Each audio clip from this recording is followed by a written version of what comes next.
Halo semuanya, di video kali ini saya akan membahas studi kasus tentang surat utang negara dan obligasi berdasarkan data dari Pevindo.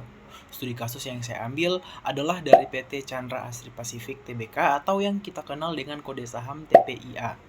Nah, perusahaan ini mendapatkan peringkat obligasi ID A2- dari Pevindo dengan outlook stabil. Nah, di video ini kita akan membahas profil perusahaan, peringkat obligasinya, penggunaan dana obligasi, sampai kesimpulannya. Nah, sebelum kita masuk ke pembahasan peringkat obligasinya, kita kenalan dulu dengan profil perusahaan PT Chandra Asri Pasifik Tbk, supaya kita lebih paham latar belakang perusahaan yang menjadi studi kasus kali ini. PT Chandra Asri Pasifik Tbk merupakan perusahaan petrokimia terbesar di Indonesia yang bergerak di bidang produksi bahan kimia dan petrokimia. Produk yang dihasilkan antara lain olefin, poliolefin, stiren monomer, dan butadiene yang digunakan di berbagai sektor industri dan manufaktur. Perusahaan ini memiliki posisi penting dalam industri petrokimia nasional. Mengapa? Karena mampu memenuhi kebutuhan bahan baku dalam negeri sekaligus mendukung perkembangan industri manufaktur di Indonesia. Dalam menjalankan kegiatan usahanya, PT Chandra Asri Pasifik Tbk juga menggunakan pendanaan melalui penerbitan obligasi untuk mendukung modal kerja dan pengembangan usaha perusahaan.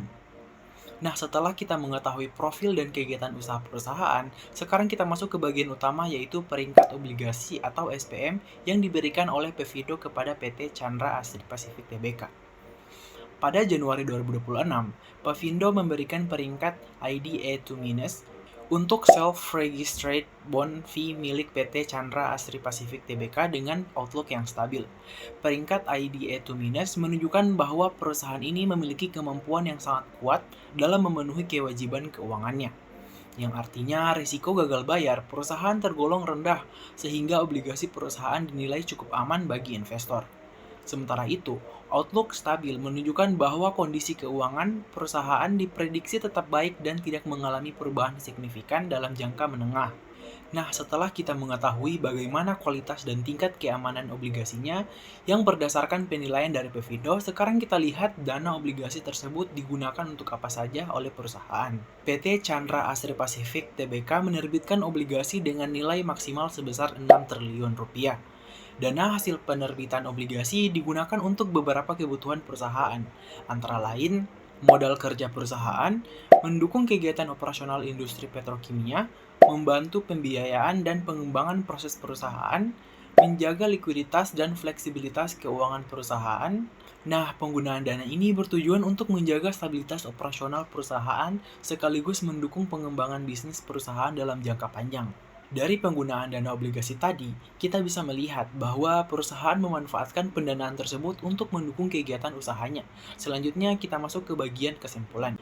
Kesimpulannya, PT Chandra Asri Pasifik Tbk menggunakan dana hasil penerbitan obligasi untuk mendukung kegiatan operasional dan pengembangan usaha perusahaan di sektor petrokimia.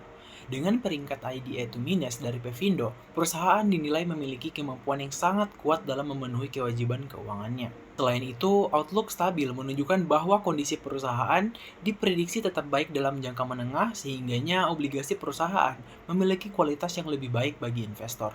Nah, itu tadi pembahasan studi kasus dari Pevindo mengenai obligasi korporasi PT Chandra Asri Pasifik Tbk.